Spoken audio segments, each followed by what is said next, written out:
Format, content and accuracy, इस पे आपको फोकस करना है। हमारा जो एग्जामिनर है वो चेक करना चाहता है कि हम फ्लो में हैं या कुछ भी लिख रहे हैं। जैसे कि मैं बहुत आपको बताती हूँ कि कभी भी कोई लेटर लिखना है तो उसमें एक फॉर्मेट सेट कर लो। 3 आपके टेंसेस से क्वेश्चंस पूछे जा रहे हैं और कम से कम 2 आपके मॉडल से क्वेश्चंस पूछे जा रहे हैं और यहीं से बन रहा है आपका एरर एडिटिंग का question. Hello everyone, this is me Nidhi Gupta, your English coach and I welcome you all to संकल्प भारत फाउंडेशन YouTube चैनल। अभी देखो बच्चों, स्टार्ट हो गया है एग्जाम मीनिया। आप लोगों को YouTube पे दिख रहे होंगे बहुत सारे वीडियोस जहां आपको सर्कुलर्स दिखाए जाएंगे, अपडेट्स आएंगी, CBSE के नोटिफिकेशंस आएंगे और आपको बोला जाएगा कि बेटा पढ़ लो क्योंकि अब आ रहा है एग्जाम, राइट? तो of course as an English mentor ये मेरी जिम्मेदारी है, रिस्पॉन्सिबिलिटी है कि आप लोगों को मैं बोल दूं कि बेटा अब आपके पास ज्यादा टाइम नहीं है। तो अभी क्या चल रहा है, देखो नवंबर आपका मिड पूरा खत्म हो जाने वाला है फेस्टिव सीजन में, राइट? उसके बाद में आपके पास दिसंबर, जनवरी एंड फरवरी और इस बीच में आपके प्री बोर्ड्स भी होंगे तो आपको और अच्छे से तैयारी भी करनी पड़ेगी। तो ज्यादा टाइम नहीं है आपके पास, तो अभी आपको जुड़ जाना है इंग्लिश की तैयारी करने में। मैं 2 साल से ऑनलाइन बोर्ड्स करा रही हूँ, इसके अलावा 11 ईयर्स का ऑफलाइन एक्सपीरियंस टीचिंग का मेरा रह चुका है। तो मैं अपने एक्सपीरियंस के साथ कुछ पॉइंट्स, कुछ आइडियाज, कुछ स्ट्रेटजीज आप लोगों के साथ आज शेयर करने वाली हूं so that you can get 95% marks in your board exams. English की जिम्मेदारी मेरी, राइट? तो ऐसा क्या करना है, कैसी स्ट्रैटेजी होनी चाहिए हमारी कि हम अपने एग्जाम में अच्छे मार्क्स लेके आए, उसके बारे में आपको मैं बताना चाहती हूँ। तो सिंपल सी चीज है बच्चों, हम कभी भी किसी भी एग्जाम में बैठ रहे हों या किसी भी लक्ष्य को टारगेट करना चाहते हैं, किसी भी एम जो हमारा है उसको टारगेट करना चाहते हैं, हमारे पास एक फुल टू स्ट्रैटेजी होनी चाहिए। हमें पता होना चाहिए कि हमें एग्जैक्टली करना क्या है। तो क्या चाहिए हमको? नंबर 1 अपना सिलेबस पता होना चाहिए, नंबर 2 कितना टाइम बचा है हमारे पास पता होना चाहिए, नंबर 3 एग्जाम का लेवल क्या होगा वो हमें पता होना चाहिए। तो अगर हमें इन चीजों के बारे में नॉलेज है या हम खुद ही अपना एक प्लान बना लेते हैं, मैप आउट कर लेते हैं, तो हमारे लिए इजी हो जाता है अपने एग्जाम को अप्रोच करना। सही बोल रही हूँ ना? तो ऐसा ही कुछ आज हम लोग डिस्कस करेंगे इंग्लिश के बारे में। तो अगर मैं इंग्लिश की बात करूँ तो हमारे पास में कितने सेक्शन हैं जो इंग्लिश में हमें तैयार करने हैं। Number 1 reading section, right? आपको पता है 2 तरीके के हमारे पैराग्राफ आते हैं जो हमको करने होंगे सॉल्व। नंबर 2 हो गया हमारा राइटिंग सेक्शन जिसमें हमको लेटर राइटिंग लिखने को आता है, पैराग्राफ राइटिंग, एनालिटिकल पैराग्राफ लिखने को आता है। नंबर 3 हो गया हमारा ग्रामर सेक्शन। ग्रामर में कौन कौन से मोटे मोटे इंपॉर्टेंट टॉपिक्स है उसके बारे में डिस्कस करेंगे, कैसे सॉल्व करना है ये देखेंगे। Number 4 is literature. लिटरेचर में क्या चीज है जो हमें करनी है, तो हमको एक चीज मैप आउट कर लेनी है और इनको तैयार कैसे करना है वो भी मैं आपको आज के सेशन में बता देती हूँ। तो सबसे पहले जैसे मैंने आपको बोला कि रीडिंग सेक्शन में सबसे इंपॉर्टेंट हम लोग के लिए क्या हो जाता है, हम लोगों के लिए आ जाता है रीडिंग कॉम्प्रिहेंशन। अब बच्चों का क्वेश्चन रहता है कि मैम एग्जाम में पता है क्या होता है, जैसे ही बैठते हैं ना समझ ही नहीं आता कुछ भी, कैसे सॉल्व करना है रीडिंग कॉम्प्रिहेंशन को।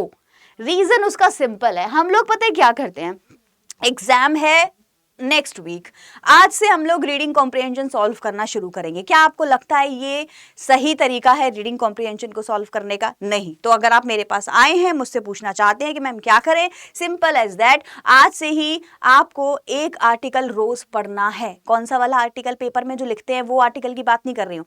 आर्टिकल वो आर्टिकल ही होता है basically, but what I am saying is कोई भी न्यूज आर्टिकल आप किसी भी वेबसाइट पे पढ़ सकते हैं, कोई भी बुक आपके पास में है वो पढ़िए। जाकर किसी पर्टिकुलर रीडिंग कॉम्प्रिहेंशन की एक्सरसाइज को सॉल्व करने की जरूरत नहीं है बच्चों, आपको बस आर्टिकल पढ़ना है किसी भी करंट अफेयर के ऊपर, कोई भी जनरल आइडिया जो आपको दिख रहा है, कोई भी सोशल इशू आपको दिख रहा है, उसके ऊपर आपको बस रीड करना है, अपने माइंड को ट्रेन करना है रीडिंग में। तो ये मैं आपको आज क्यों बता रही हूँ, क्योंकि अभी हमारे पास 3 महीने हैं। अगर आप आज से एक पैराग्राफ रोज ना करो, चलो अल्टरनेटिव डेज में सुबह सुबह पढ़ लो, अगर आप करोगे ना तो आज से लेके 3 महीने में आपकी रीडिंग पावर बहुत अच्छी हो जाएगी। क्योंकि एग्जाम में रीडिंग पैराग्राफ को सॉल्व करना इज वन थिंग, टाइम से सॉल्व करना इज मोर इंपॉर्टेंट। यही है हमारा जो इंपॉर्टेंट थिंग है, राइट? तो रीडिंग कॉम्प्रिहेंशन सॉल्व हुआ, क्या करोगे आप लोग, एक पैराग्राफ रोज पढ़ोगे। अब इसको सॉल्व कैसे करना है, किस तरीके की स्ट्रैटेजीज है, वो मैं खुद वीडियोस बनाऊंगी और आपको दिखाऊंगी, आपको सिखाऊंगी, राइट? बट आपका काम क्या है, रोज रोज एक पैराग्राफ को पढ़ना, रोज एक आर्टिकल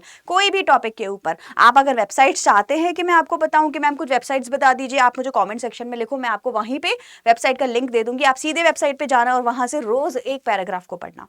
ठीक है, डन, प्रॉमिस। चलो, तो रीडिंग कॉम्प्रिहेंशन हमारा हल्का हल्का सॉल्व हो गया। हमें पता चल गया कि हमें रीडिंग कॉम्प्रिहेंशन के लिए इस टाइम क्या करना है। रीडिंग कॉम्प्रिहेंशन के लिए हमें इस टाइम आर्टिकल्स को पढ़ना है। अब बात करते हैं दूसरे पॉइंट की। राइटिंग सेक्शन हमको बहुत स्ट्रांग बनाना है। बच्चों में एक बहुत बड़ा मिथ होता है कि हम राइटिंग में पूरे नंबर कभी नहीं ला सकते, ऐसा कुछ भी नहीं है।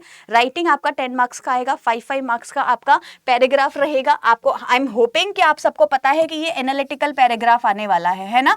तो इसके ऊपर स्वॉट से रिलेटेड पैराग्राफ हो गए आपके, या फिर डिस्क्रिप्टिव पैराग्राफ हो गए आपके।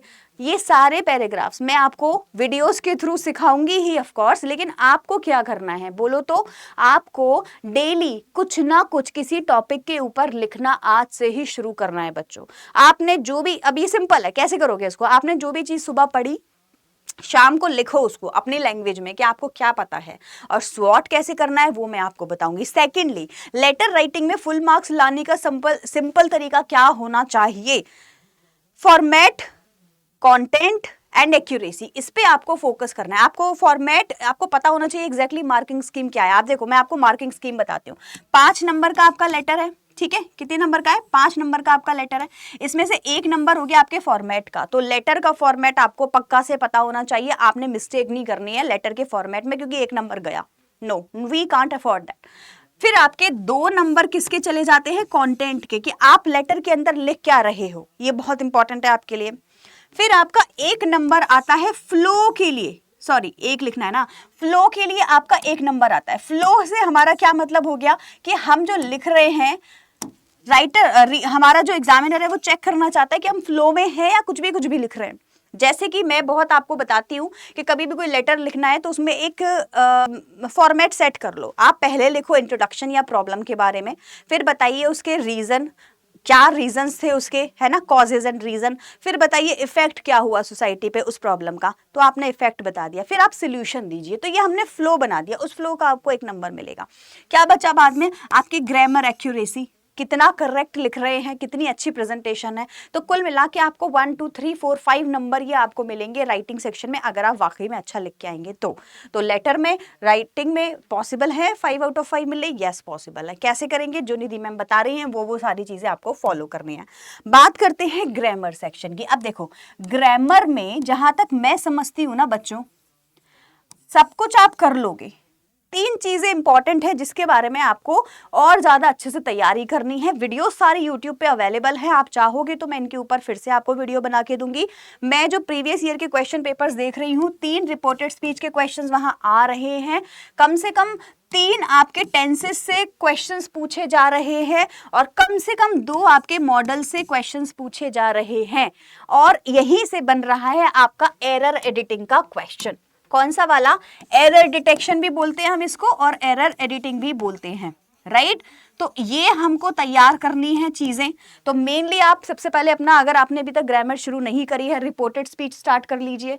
टेंसेस में कॉम्बिनेशन ऑफ टेंसेस की वीडियो देख लीजिए, नहीं देखी है कमेंट सेक्शन में लिखिए, मैं आपको सिखाऊंगी कि कॉम्बिनेशंस बना के किस तरीके के exam focused, exam oriented questions को सॉल्व किया जाता है।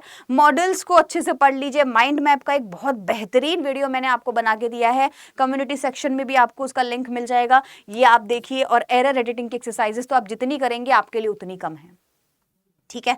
चलो अब बात कर लेते हैं लिटरेचर की। बहुत जल्दी मैं आपको ये सारी चीजें बता रही हूँ बिकॉज मुझे पता है अब आपका टाइम बहुत इंपॉर्टेंट है, लेकिन स्ट्रैटेजीज जानना हमारे लिए बहुत जरूरी है, राइट। अब हम लोग बात कर लेते हैं लिटरेचर की। लिटरेचर में देखो 2 चीजें बहुत इंपॉर्टेंट रहेंगी आपके लिए। एक रहेगा आपके लिए रेफरेंस टू कॉन्टेक्स्ट, RTC। काफी बच्चे इसको एक्सट्रैक्ट बेस्ड पैराग्राफ के नाम से भी जानते हैं। मैं इसको RTC के नाम से बहुत ज्यादा फेमस की थी लास्ट ईयर, जिसमें क्या होता है, किसी भी चैप्टर की कुछ लाइनें आपके पास में आएंगी, उससे रिलेटेड क्वेश्चंस होंगे। और पहले इसका जो लेवल होता था वो बहुत इजी होता था, और अब तो बहुत ही अलग लेवल का RTC आपके एग्जाम में आता है। इसमें टोन पूछी जाती है राइटर की, पोइट क्या फील कर रहा है, सेंट्रल थीम क्या है, एनालॉजी पूछी जाती है ना, सीक्वेंसेस पूछे जाते हैं, क्रोनोलॉजी पूछी जाती है। बहुत सारे क्वेश्चंस आते हैं RTC से बेस्ड। लेकिन ये सारी चीजें मैं आपको जब तैयार कराऊंगी अपने जब आपके एग्जाम की तैयारी हुई होगी मैं आपको कराऊंगी, तो आपको डरना नहीं है, बस आपको पता रखना है कि हमें करना क्या है।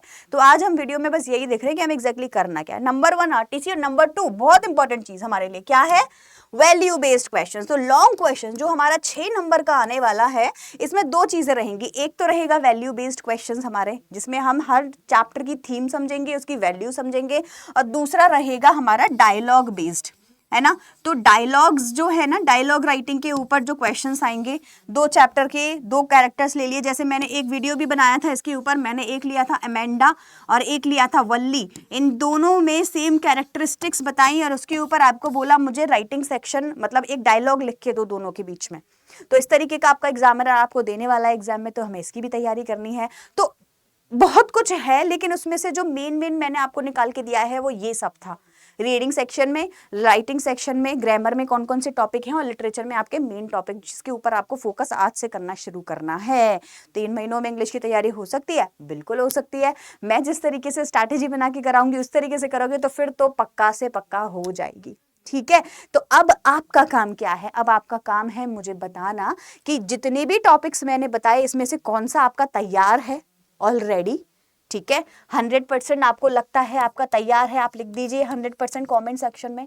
या जो भी टॉपिक आपको लगा कि मैम लॉन्ग क्वेश्चंस नहीं हो रहे, आरटीसी करने नहीं आ रहे, राइटिंग करना नहीं आ रहा, क्या चीज है इसमें से करनी नहीं आ रही और कुछ भी नहीं करना आ रहा, तो आप मुझे बताइए कि मैडम आपने तो हमारी नस पकड़ ली, यही तो था जो सुनना था आज।